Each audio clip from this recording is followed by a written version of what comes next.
thought it was like a cold or like something else that was going on. He didn't expect to die. No, not at all. none of us. Because he's going like this to me. He goes, Matt, he goes, I'm going to tell you something right now. He goes, I had several close run-ins with death. We called him a cat with 9 lives.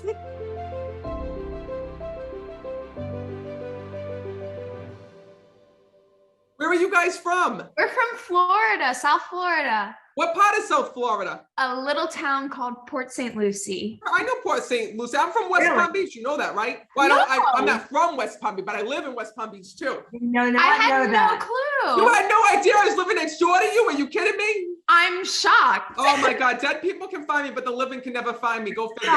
Well, first of all, I'm glad that you're here. And right away, there's a couple souls that are stepping forward. And right away, when I'm connecting with you, I keep hearing, I'm the father, I'm the father. So first of all, your father passed. Yes. So know that he's stepping forward right away because I actually saw him lean over and he was hugging you on the other side, letting you know that he's here.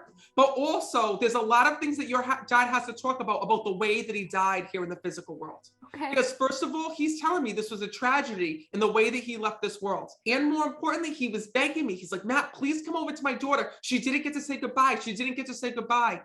And your dad tells me that before his passing, he was unable to speak or communicate. Yes. And he's also talking about being revived. So did they try to revive him or bring him back? Because all of a sudden he showed me CPR. So that was you. I did. So know that that's your dad's way of acknowledging that, first of all, he's so sorry for what you had to see. And more importantly, what was happening. He says to me, Matt, he goes, I got to come through for one reason. My daughter is so upset. Because before your dad had passed, he tells me that he wasn't feeling good. He was having some issues. But he tells me, can I tell you everything? Yes, please. Don't hesitate at all. Yeah. Oh, I won't listen. That's my policy. If you say I can tell you everything, I'm going to tell you everything. That's what you pay me for. He says to me this. He goes, Matt, he goes, we got this wrong. We got this wrong. I didn't realize that there was so much going on in my body, he's telling me. Mhm. And when I'm connecting with him, he says to me that he thought he had like a cold or the flu or something like that, like something little, like small. And the next thing you know, he just died. Do you understand that? Yeah, he had a lot of medical issues. Before you say another word, he's telling me there was issues with his breathing, and I'm hearing when I'm connecting with him, I keep feeling like I have to cough when I'm speaking to him because souls will put me back in their body. And I keep feeling all of this, it feels like someone's sitting in my chest right here. He tells me when I'm connecting with him that this man was in constant pain every single day. He says, and Matt, he goes, it was so hard for me. He says to even get out of bed, to be awake, to do normal daily tasks. Yeah. And your dad wants to say that he's sorry. Because first of all, sorry at all. he's telling me one thing. He tells me, Matt, please tell my daughter that I didn't get to be the father that I wanted to be for her here in this world. He says, because there were so many things that had gotten in the way. He says, and more importantly, my whole life, there was struggles over my health. Do you understand that? Yes. But here's what's so crazy. Your father's telling me when I'm connecting, he was not expecting to die the day that he died. Yeah.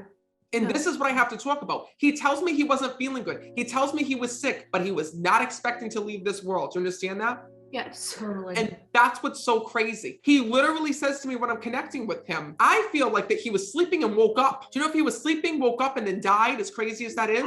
He passed away. I woke up. Sleep. I woke up to him gone next to me and gave him CPR, and knowing it was futile. He was already cold and gone. And I had that And she same walked in night, on me. Well, but also that same night, I had been awake very late into the middle of the night. So and he was alive at that point because I had seen him and I said goodnight to him. And that was it. That's what I want to talk about.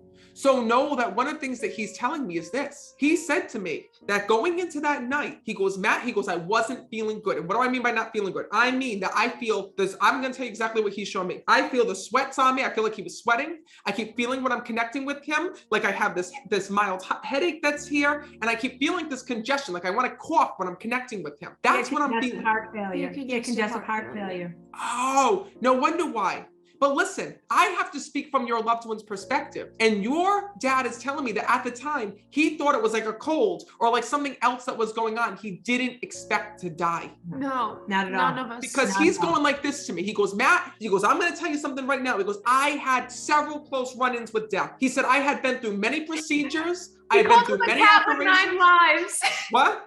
We called him a cat with 9 lives. Well, listen, he's telling me this. Spirits will show me everything that they went through. And he says to me, Matt, he goes, I knew that if something were to happen, he goes, or if I felt a certain way, I had to call the doctors. I had to alert my wife. I had to go to the hospital. Do you understand that? Yes. And know that your father's telling me that what he was feeling before was not something that would prompted him to call 911 to get your attention or to tell you. So that's why I'm telling you, did he feel well? No.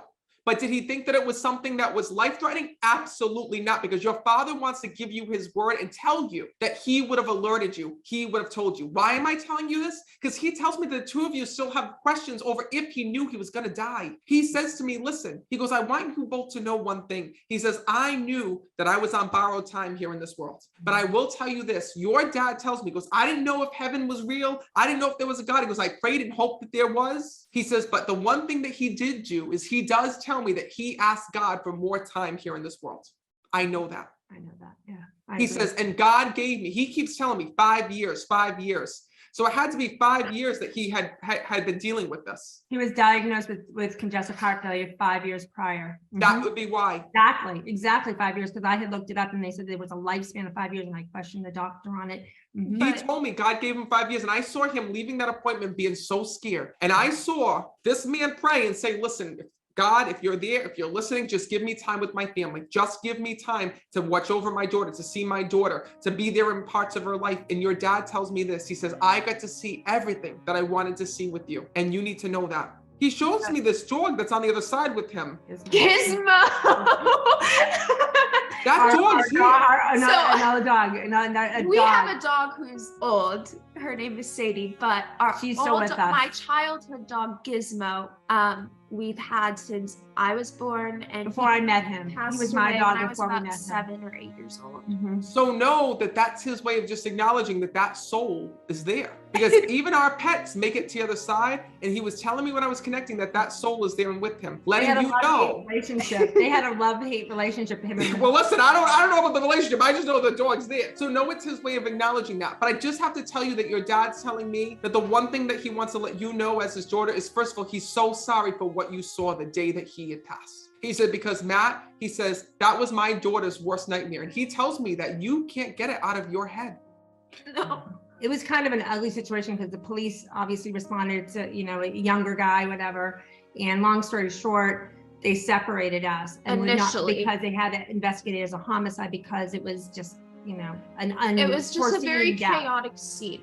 But more importantly, he tells me one thing. Your father tells me that the two of you kept him alive as long as you possibly could here in the physical world. He says, and the one thing that he wants to let you know is this. He says, please let them know that in spirit, I am fine. Please let them know that I'm okay. And more importantly, that every day that goes by, my soul is there and with them. I am safe and at peace, and I am watching over them always. All right, I'm going to leave you with that. Thank you so much. You're so welcome. Thank you so much for being here.